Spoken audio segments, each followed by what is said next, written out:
George Cox of the Richardson Method. We are going to learn all about the psychic world, and we're here once again with Noel Richardson. How you doing, Noel? Great, thanks for having me. So tell us what's all about this show, what's coming up. The show 2 is so interesting because, you know, we're around Massachusetts as the Richardson Method. We go around and we read people, we talk to people, we talk about the mediumship world versus the psychic world versus moving into the clearing world we'll be doing for show 3. But we went down to Salem, Massachusetts to really investigate that magical little town. We interviewed some mediums, we talked to some people about the area and how it started, and talked a little bit about the witch trials. So that was very interesting. So this show is packed with a lot of great stuff. And then I did some, people called in here to WestfordCAT and I did some readings. And you also had a singing medium. Tell me about that. Oh, yes. Stasia Zimeris, which is out of Salem, Massachusetts, is a medium in Salem that picks up your vibration through voice. And that's how she does your readings. We have a great interview with her. She's so interesting. Now, I know you took some calls here, right here at the studio. Yep. Is it difficult to pick up somebody's vibration when you're not in the room with them? Well, I do a lot of phone readings anyway, and I usually don't think that that's a problem. I just really need to hear their voice. I really need that voice connection to be able to pick up on a reading for them. I don't think that those readings were just done with automatic writing, and I think I just used some paper. I don't think I even used cards this time around. Right now, we're going to show one of the interviews, one of the phone interviews with Diana Porzio, and then we're going to get her feedback on the reading, and we'll be right back with the Richardson Method. Stay tuned.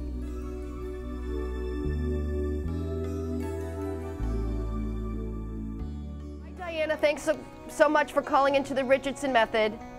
Hello, how are you? Good, how are you? Diana, you've had readings before, right? Yes, I have. Okay, perfect.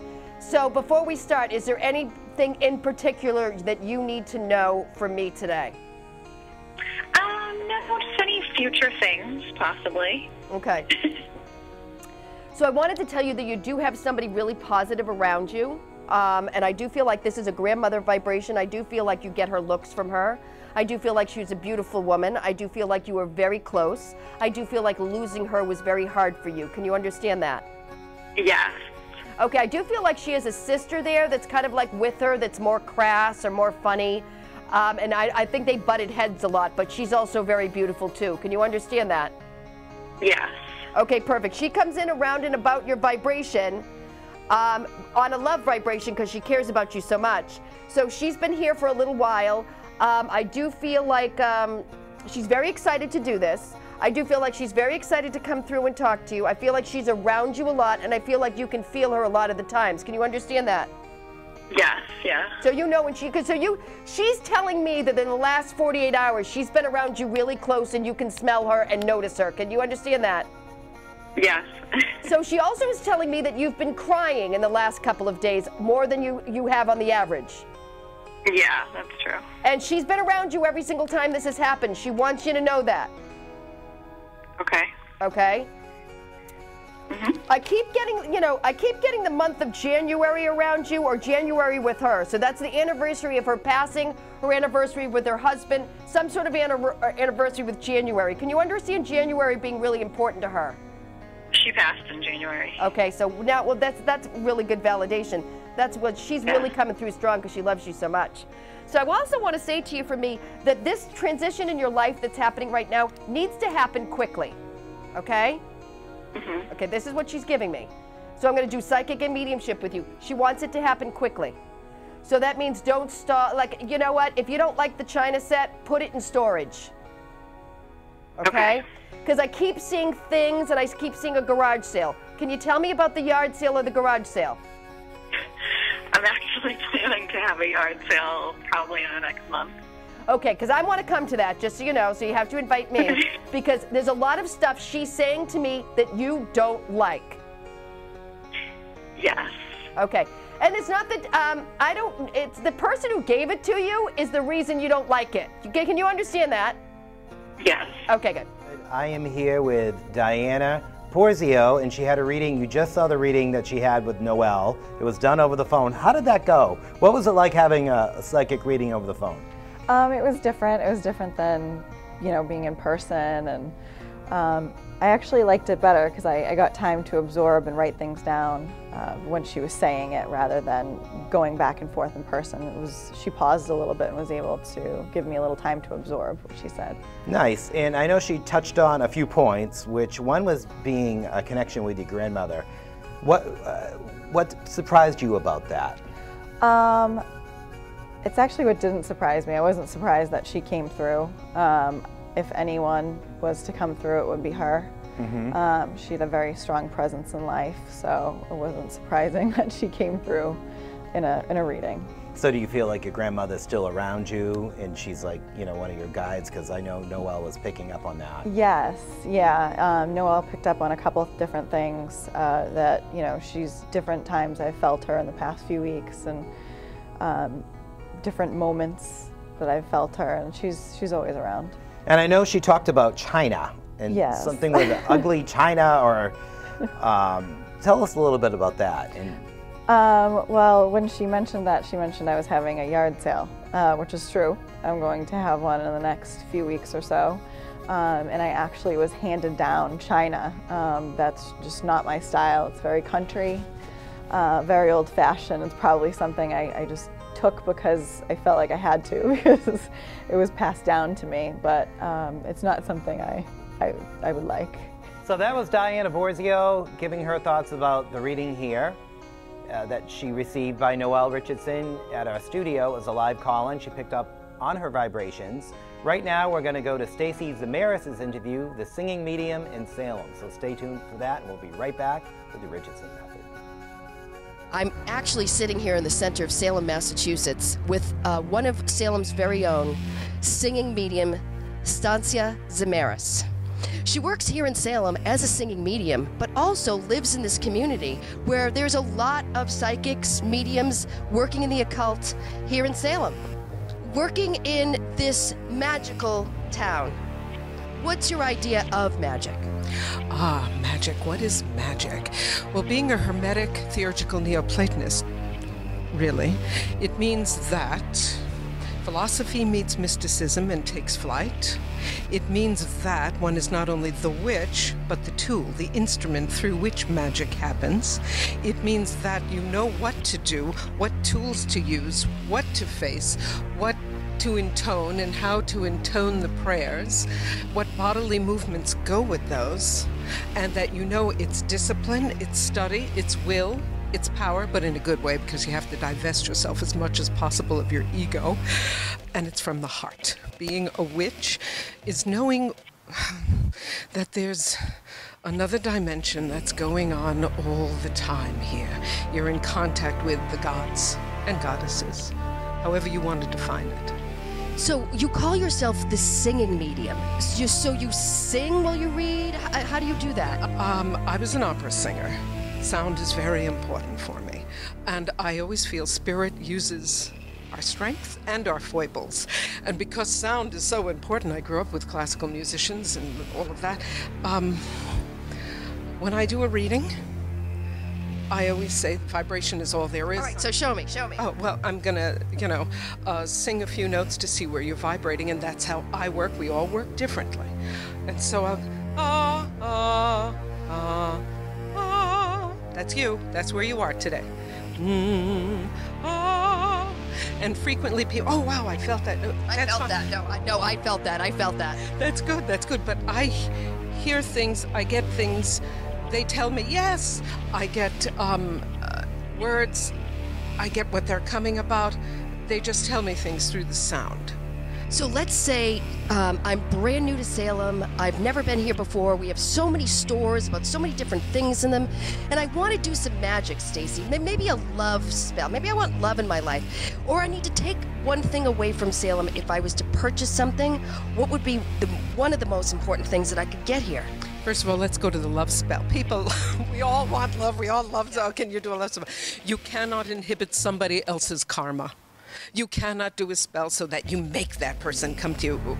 If it's not in his best interest, why should you? Who wants that kind of karma? You shouldn't do that. You should ask for love in general. I want someone to come into my life who is a lovely person, lovely characteristics, good character, whatever you want. But you can't say, I want that person and nobody else, because what if it's not in his karmic best interest to be with you? You just can't corral people, kidnap people like that. You just can't. One thing to take away from Salem, I would say the one thing to take away from Salem is to feel the energy that goes on here and to absolutely know and to convince yourself and to believe that there is something beyond your own nose. If you're ever here in Salem, please feel free to make an appointment with the singing medium. I'm Noel Richardson for the Richardson Method. Well, we just saw Stasia Zimeris' interview, The Singing Medium in Salem. Tell us about the magical town of Salem. The magical town of Salem is, you know, it's a witch town. You know, that's how they make money, is basically they do have a very high population of practicing Wiccans. And so what we wanted to do is kind of go down there, feel it out, see what was happening, and then ask Stasia about magic. You know, positive magic and how it works for her. And she answered some great questions. She's very entertaining. So it was really fun to have an interview with her and to walk around the town and get some really great, you know, pictures. And I know we're coming into the busy season now. We're coming into the fall, which is a really busy time in Salem. And you had a chance to go to the Salem Witch Museum. Tell us a little bit about that. Well, I didn't think that I would end up investigating as much as I did about the history of the hysteria that really didn't even start in Salem, but it was in Europe too, where we were accusing people of practicing devil worship or being with the devil and calling them witches and killing them for it. So basically it was a hysteria that started in Salem based on the fact that the town was struggling. They got a new pastor, they were struggling, there were allegations about families, and Salem had started, or Davenport at the time, because it's part of Danvers, had a jail, which they created for these people to put them in. And that jail was buried and you know, let go of until we had somebody, I think, discovered it in 1957. So they did a recreation of it in the dungeon. But Salem wasn't proud of the way that kind of hysteria happened. And so a lot of people trying to kind of let it go. But basically, there was what we learned, 19 people killed based on rumor. So right now, we're going to go to Noel's interview on location in Salem at the Salem Witch Museum. We'll be back right after that.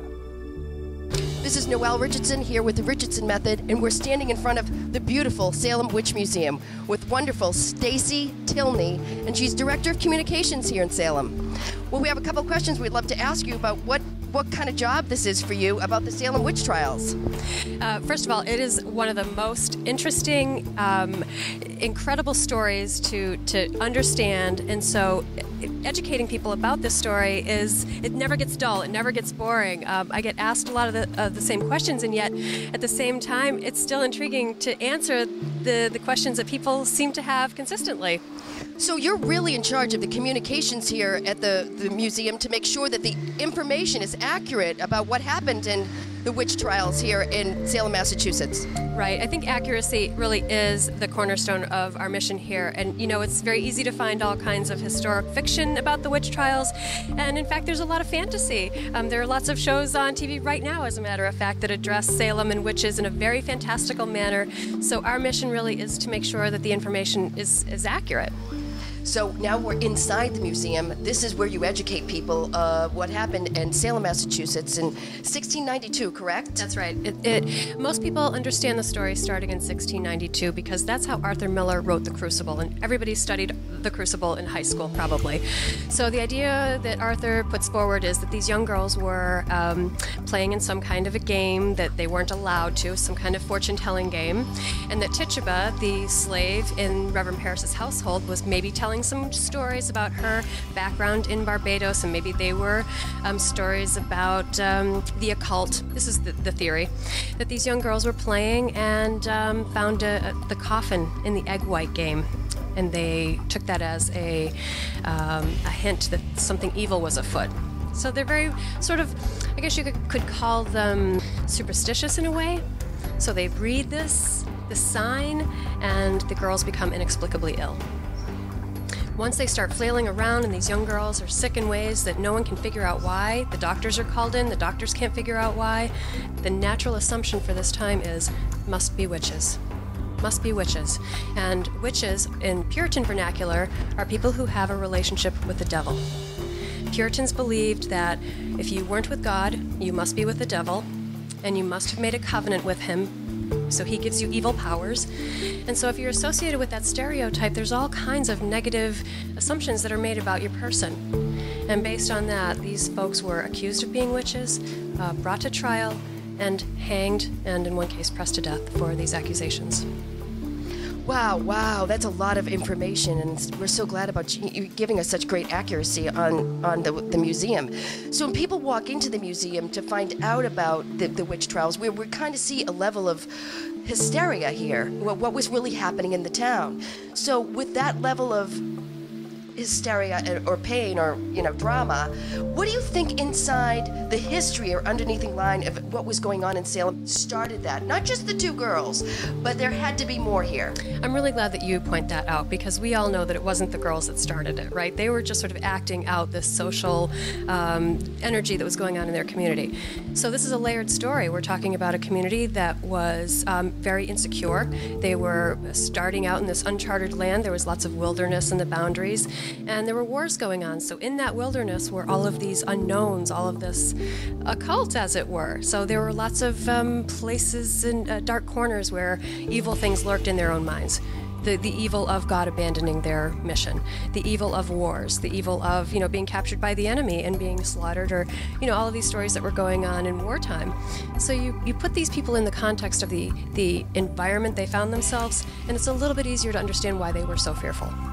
So we're actually inside the Salem Witch Museum right now, looking around at how the educational story happens about the witch trials in 1692, excuse me.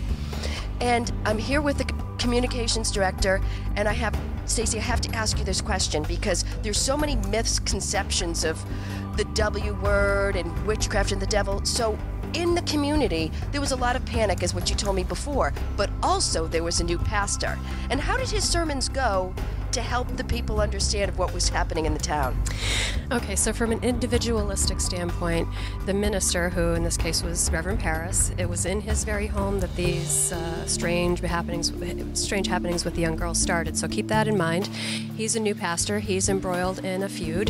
There's factionalism going on, pro-Paris factionalism, anti-Paris factionalism, so there are groups of people for him, groups of people against him, to negotiate his salary, which he's never actually getting compensated as he had negotiated to begin with. So he's got a lot of emotional dynamic here, and he's got a lot at stake. So when he delivers his sermons, it's clear that his disappointment with the way things are going is coming out in his sermons, and he starts to, you can see, he's very dramatic, and he's very emotional, and he brings up a lot of sort of fire and brimstone.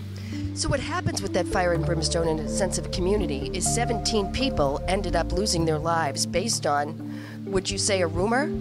Well, it was 19 people who were hanged, and Giles Corey was pressed to death, so that's 19 altogether, and then another 5 people actually perished in prison. I think you're really bringing up a great subject, is because we can, when we listen to this story and watch it unfold here at the museum, is that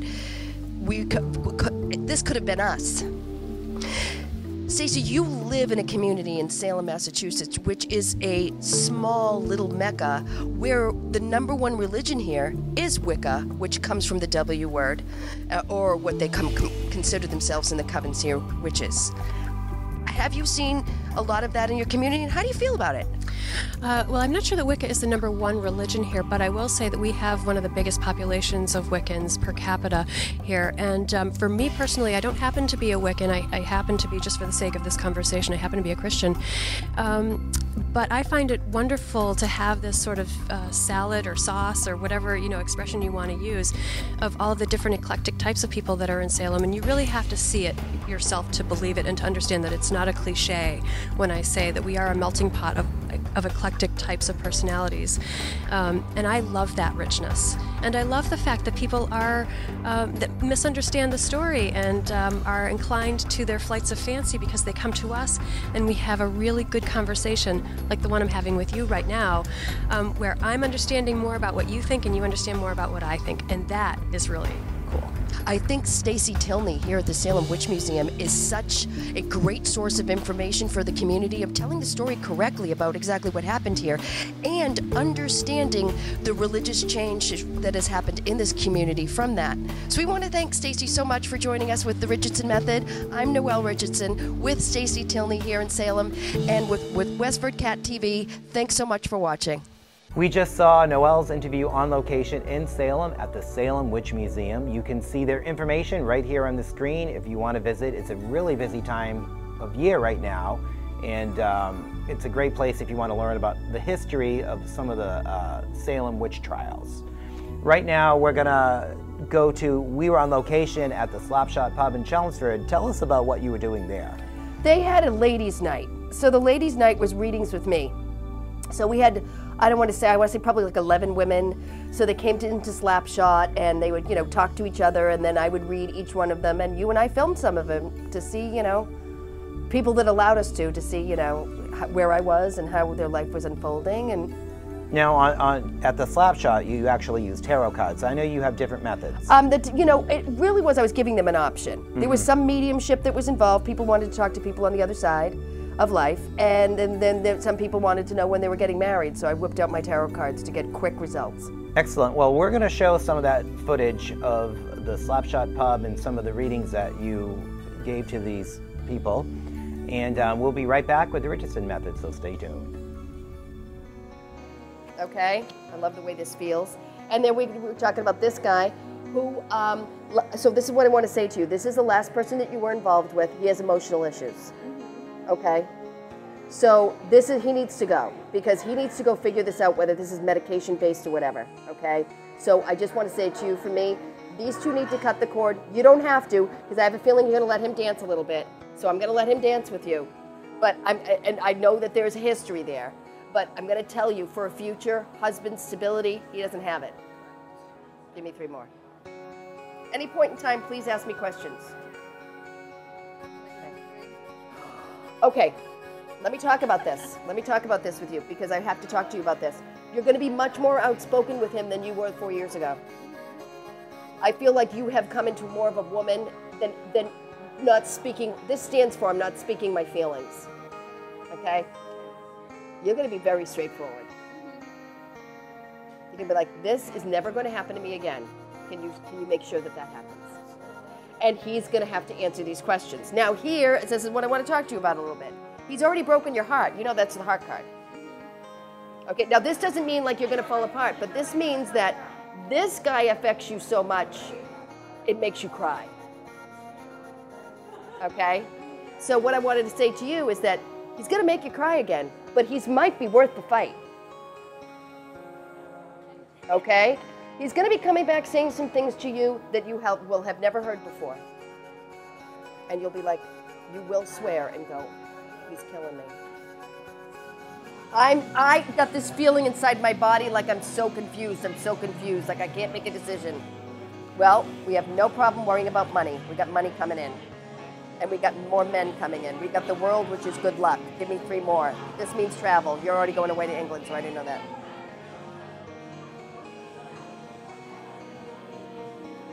Okay, do you see? Money's coming to you.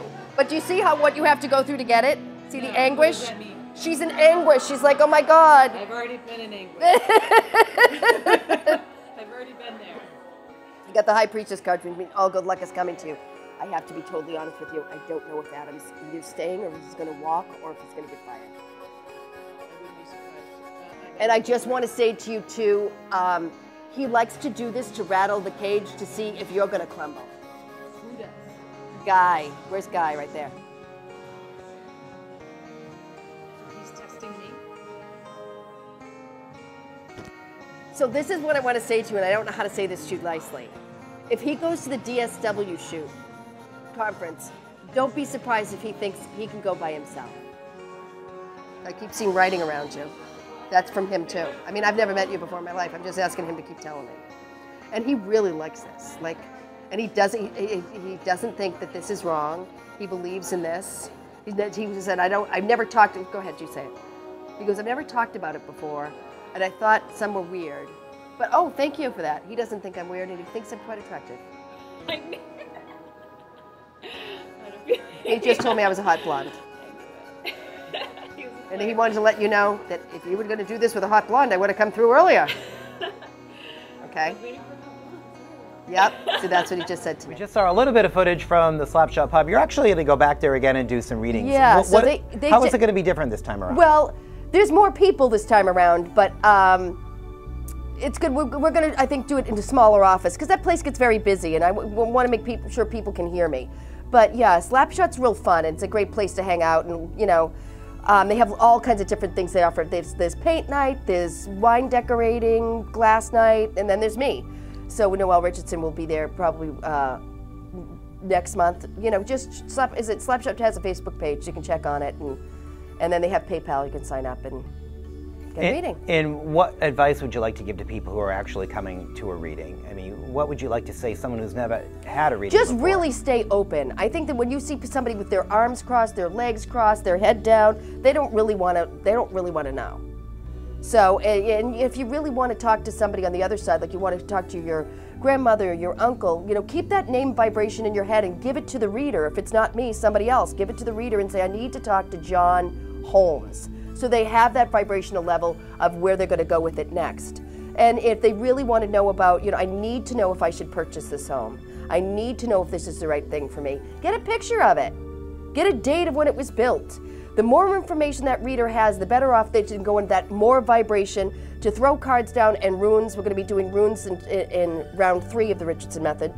And then those people can figure, that way you can get your accuracy of what decision you need to make, whether it be, I need to talk to somebody, I need to hear from somebody, or I need to know what direction I take my life in. Excellent. Well, if you'd like more information about the Richardson Method, visit the Facebook page at the Richardson Method, or it's also on YouTube. You can watch some of the shows and get to know, like, you know, more what you're doing. Yeah. We'd like to thank everyone for joining us today, and like Noel Richardson said, please keep an open mind. I'm George Cox for the Richardson Method. We'll see you again next time.